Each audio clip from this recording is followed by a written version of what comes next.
Welcome to the Frequently Asked Questions podcast, FAQ podcast with Fuzzy and Quincy. Today we have from North Carolina. He's Mr. He just said it. Reinvent Myself. Okay. Mr. Fayetteville. Mr. TV show, Mr. Wildin' Out, dancing. There's a few things. It's a few titles. Slash. We have slashes. Let's give it up for Affion Crockett. Yeah, man. Thank you for stopping through. Come on, man. I go back with both of y'all, so this is a family affair. Like, listen, we overdose. I really go to your page for a couple of things. When you be killing Kevin, I'm not killing, but you're imitating the dude Kevin. I'm actually not.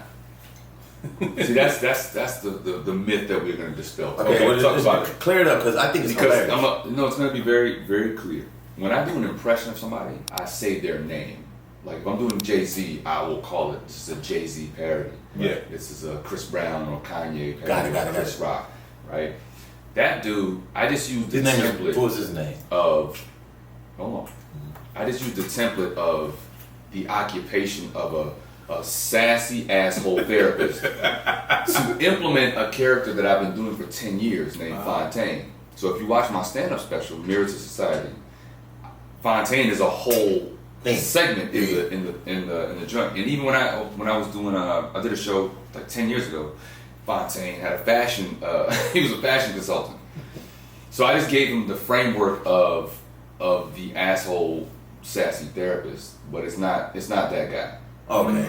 Devin Fontaine. Yeah. Dr. Devin Fontaine. Some similarities, though. For sure. Yeah. For sure. Has the other guy, has he reached out to you or like, yo? Nah. He don't want that smoke, huh? No, he's an asshole. Yeah. It's not that he don't want the smoke. He feels like he can have smoke with anybody. But I looked at his live one time. Somebody sent me while he was on. He was like, "Yo, look what he said." He was like, "If you mention any other content creators' names in my live, you will get blocked. No free promotion." So I was like, "Oh, he feels away." Like, yeah. Oh yeah, he feeling certain kind of way. And it was just funny to me because I'm like, I really do impersonate real people, like icons, like Chris Rock. Yeah. Like I said, Jay-Z, Drake, and all them people are fans of what I do. And so if you think you bigger than them, that you can't be mentioned or touched, I'm not even going to say your name. Like, Got it. You live your life, do what you do, but that's not for me. No, what I do is in fun. I think it's funny how you will go out of frame and hit the little sound effects on the computer. Comedy. But do you ever, like, you have random ladies calling? I want to talk about this segment because it's really funny. It's genius. So you just you choose random ladies that wants to speak to this. Everything that I do, from the time you see me get on screen and go live, it's all improv. Even when my friends will call in, right? I don't even know that they're calling in. The only one I'll know is Spice. Spice, me and him talk all the time, right? Right. And so we'll kind of plan, all right, you'll call in as imitating Dr. Umar, as Dr. Umar, right? So we know what that setup is going to be, but we never know what we're going to say because we're improvising the whole time. All the other people, I don't know who they are. I just be scrolling and I look and see, all right, does this person's thumbnail look whack, crazy? Is it a female? Is it a dude? Is it a cartoon? Yeah. So I just pick random people and just go ham. But there's been some fine birds you done picked off. Oh my goodness. I'm like, he has to double back and talk to this one. Like, Nah, I haven't talked to him yet. Bruh. That's smart. That's smart to say. Yeah, but come on, Fuzz. You can't be, dipping in. No, I'm saying you talked to a couple of. I'm like, oh, he must know this chick. But you saying no? I'm like, damn. Nah. Can you believe this is I said in the beginning you are the king of reinvention, right? Because Fuzz is talking about one segment that you've done that has blown up, and we've known you for years. Yeah. But there's people that may only know you from this one segment or just off of quarantine of you and Spice going back and forth. I think that's dope. I think that shit is amazing because I feel like creativity you should look at it like a breathing organism, a living organism that has the opportunity to develop and grow in different environments. And for me, it's like, you can't put that living, breathing organism in air or oxygen from 10 years ago. It doesn't even exist. breath is happening newly every second. Right. There's always new breath. So why would I try to harp on something? Oh, you only know me from this, but what about you ain't see Soul Man? Like, I'm not gonna try to bring people along. Whoever the new fans are, I'm just bringing them into my family. Yeah. You know what I'm saying? And just having fun. It's more about, I just want to have fun. And I use all the different platforms because I know how to use them all. Yeah. Film, TV, social media, the phone, whatever we doing, live on stage, like whatever we doing.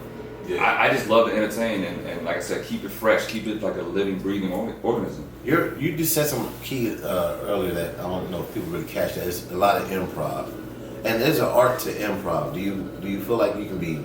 That's a natural talent. Like I went to improv school. Me and Big Boy went to improv school for timing, right, for radio. Yeah. But did you go to improv school or did you? No, I credit everything that I do from hip hop. Mm-hmm. I grew up freestyle rapping, freestyle dancing. It wasn't choreography. Like we just let the music rock. You know what I'm saying? You put on Sucker MC, we gon' top rock, spin, do all our stuff, and it's just from being in the moment. And you still dance to this day. To this day, I do everything. I still rap, I still dance, I still do everything. Aren't you doing something on Twitch like Yeah, Club Body Roll. Body Roll? Yeah. Oh, club, yeah. Yeah, Club Body Roll is just me playing the R&B music that I love. You know, from not the typical stuff. You know what I'm saying? Like most people will play the top 40 stuff, and no knock on anybody, but you know, there's more music if you really mine through what's going on right now. Yeah. And you know, mixed with the Jodeci and you know what I'm saying, like the gutter stuff. Yeah. Not the top 40 stuff. We love that stuff too. But let's go back to the Let's Be Alone on Jodeci album. You know what I'm saying? Album cut. Cry for you. Yeah. Let's dig a little deeper and then bring that in. Come on now. Come on, Q. You know what? Yeah. It's good. Sorry. Let's be alone. See, I couldn't do the Yeah, you was trying to find the higher one, but yeah. We get it. Sorry. Yeah, we got it the first time you did. But yeah, I be playing all the joints. Janae, Eco, Her, Vito, Tank. Like I love the. Oh, he was R&B back for real. Like bag. Yeah, like, it gets crazy. Names. It gets crazy, and I have a great community of women in there that's just like, because it'd be a few dudes, but it's just all women. Like 200 women that's just diehard fans. We've been doing it for a year. Yeah. He's a real ladies man. Oh, yeah, he's smart. He knows what's going on. You know what I'm saying? No, It is what it is. Bro. Yeah, he's stuck. He's like, I'm gonna let you know about this, but I'm doing this. Yeah. Yeah, there's a big crowd of the verses, me and Spice, and there's the Devin Fontaine. That's a big crowd every time. It's like 20, 30,000 people watching. And then I have my 200 Club Body Roll. You know what I'm saying? That's my private crew right there. You know what I'm saying? Man, I know that. How did you connect with Spice? Because from the outside looking in, it looked like, all right, these are two funny dudes. They probably connected two cool dudes. They probably connected on social media and then just built from there. That's really it. I never knew that dude. I was a fan of him from afar. Yeah. Just watching his viral videos. I didn't even know that he played football. I had no idea about his Chicago Bears, right? Yeah, Chicago. I just used to see him do these dumbass videos, and I would be commenting on his stuff. I support everybody. Right. I'm not one of the comedians that's like, he's a social media guy, so I'm not gonna. Now you show laugh everybody at whoever is funny. Yeah. You know what I'm saying? Yeah. And then he started exchanging like, I'm a fan of yours, dude. Like, what you talking about? And so when Teddy Riley and Babyface had the first verses debacle, you know, and the Wi-Fi and all the echo and all that shit, we reached out and we was like, yo, should we spoof this and go live? And that's when IG at first did the where you could go live with multiple people, or two people. Okay. And we just capitalized So on that was the first. everything worked as it was supposed to. We had never met in person. I'd never been in the same room together. Never. We just started rocking online. And we just happened to be cut from the same cloth of stupidity. Y'all both hip hop heads. We're both hip hop heads. We both got a closet full of clothes that match all the verses. That's another thing I want to talk about. I'm like, how do you guys come up with like being dead on? We both have too many clothes in our house. That's really it. I literally will watch the verses, and this we got it down to a science now. We'll watch the first 5 minutes, and we'll see what they got on. And we'll say, okay, got that. I got something like that or something similar to that. And then there's monkey wrenches, like Ghostface and Ludacris. Ludacris changed like 6 times. Oh, yeah. So I had damn near every outfit, and then I just made it a farce, and I changed 12 times just because. Because he kept changing his outfit. And then same with Ghostface. I somehow had he changed 3 times. He had this big chinchilla joint. He had a red joint, like a track jacket, varsity jacket.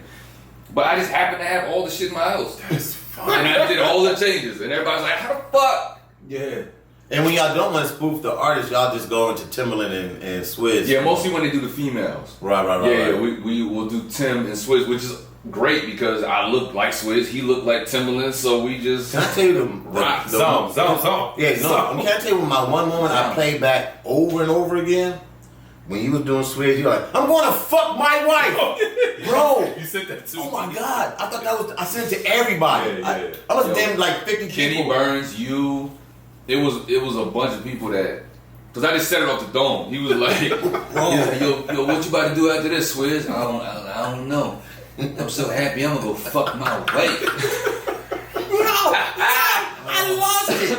I was watching it in real time, like, yo, and I'm so glad you guys kept on saying it. I'm like, oh, Spice. And it was just such a dumbass thing to say. Bro, it was hilarious. It wasn't even like I was talking about Alicia Keys, even though we all know that that's his wife. Right, yeah. It was just a husband thing to say. It just felt like a But husband. it almost sounded like Swizz would say that the way he talked. Yeah, for sure. Oh, that was so funny. Man. So just with the success of everything that's going on, are we going to see more with you and Spice just on a bigger level? They charge. Okay. Because we just wrapped a project that I'm so excited about. That's all I can tell you about it. But we just wrapped something and we have another thing in development. So Spice is my together. Spice is my dude, man. And what's great about it is he and I got other things happening as individuals. Mm-hmm. So whatever he doing is I support all of the stuff he does. He support all the stuff that I do. But when we rock together, it's like it's that magic. You know what I'm saying? Yeah. No, it's crazy because I saw you on live with Kevin Hart. That's what I'm about to ask. Right. Yeah. And Kev, he teased. Yeah, and you were like teasing something. You were like, that's the thing. That's the thing. Because you guys were editing, okay, guys. That's the thing. The thing of the thing. Yeah, Spice is involved in that thing. Oh, dope. So you can't say what it is, but you guys know okay, guys. For sure. But I love the way you killed Kevin Hart. I say you killed him. I didn't kill him. Yeah, you killed him. I feel like me and him been doing this thing. You really can. I have my moments. I'm gonna say that because I know some real guys, like my boy Brandon Lewis and the whole Roast Me crew. Them dudes are assassins. Like they're scientists at roasting. Mm. For me, I can casually bag. If we had a cookout, or like I said, me and Kev just have this rhythm. We've always just been at each other's necks with the roasting since 2000 something. Like so that's y'all friendship though. Y'all have that's our rhythm. We've always done it. So for him, it's easy. Like I don't feel like I'm, But I don't claim to be a dope roast master by any means. I just like the way you will say something and not break character or not laugh. Like, yeah, that's the part I'm like, that's funnier to me. Like, you'll say something, I'm like, how is he not laughing right now? Like, especially when you and Spice, like, I see sometimes y'all go off camera. Like, that's when he'll break me when I just have to leave camera. Cause he's stupid, man. Yeah. When we was doing when we did the Escape joint and we were watching Escape versus SWV, and we had planned it out. We was like, all right, you're gonna be Tim, I'll be Swizz. We just comment on the ladies of the '90s, and we saw DJ A1. Shout out to DJ A1. He's a legend now, bruh. He already looked like Spice. He was doing Spice shit already. He had the glittery jacket. He was like, you know what I'm saying? The big dude from House Party with the silver suit on. From Groovy Chill. And I was like, yo, Spice, you gotta be A1. I said, go get some foil and tape it onto a jacket. And it just took off from there. Okay. Man, it's crazy because, real quick. How's the relationship with Kevin Hart? Because I know it's a real friendship. I know he did your last special, and it seems as if. Well, that's the thing. Okay. Me and Kev, there's a lot of respect in the sense of I don't ask Kev for anything. Like we've been friends forever, but we don't talk every day at all. Like I see him every blue moon. It's really like that. But every time we see each other, there's always a funny banter. Mm-hmm. But there's a lot of mutual respect between us, and my special, I did my special. Okay. I funded it out of my pocket. We did it all independently, and we just went to look for a licensing deal.